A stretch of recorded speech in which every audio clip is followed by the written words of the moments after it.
ഒരു കുടുംബത്തിന്റെ പ്രതീക്ഷയെ തകർത്തുകൊണ്ട് വിജയഭേരി മുഴക്കിയ ശ്രീകൃഷ്ണനെപ്പോലെ അവൻ പറഞ്ഞു. ജംഗ്ഷനായി ഇനി ആരെയും പേടിക്കാനില്ല. അവൾ ഭർത്താവിന്റെ സുരക്ഷയിലിരിക്കുന്ന നവവധുവായി മാറി. ജീവിതത്തിൽ ആനന്ദമുഹൂർത്തം അവൾക്ക് അവനായി. അവന്റെ കൈപ്പിടിക്കുള്ളിൽ നിന്നും സ്വതന്ത്രയായി അവന്റെ അരയിൽ കൈചുറ്റി ഭാരം അവനിൽ അർപ്പിച്ചു ചാരി നിന്നു. അവൻ ചോദിച്ചു, "നീ ക്ഷീണിച്ചു അല്ലേ?" "ഇല്ല" എന്ന അർത്ഥത്തിൽ അവൾ തലയാട്ടി. അടുത്തുള്ള കടയിൽ നിന്നും നാരങ്ങ വെള്ളം ഐസിട്ട് വാങ്ങി ഒന്ന് അവനും ഒന്ന് അവൾക്കും നീട്ടി.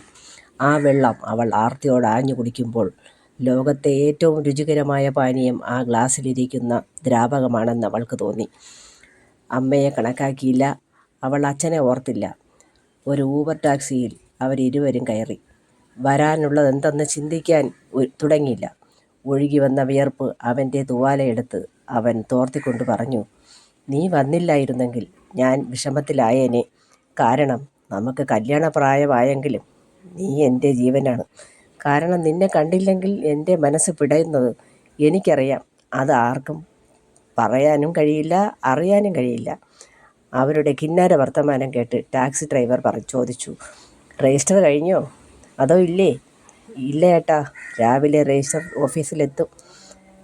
അതുവരെ അടുത്തുള്ള സുഹൃത്തിൻ്റെ വീട്ടിലേക്കാണ് പോകുന്നത്." "അതെന്താ നിൻ്റെ വീട്ടിലേക്ക് നീ കൊണ്ടുപോകാത്തത്?"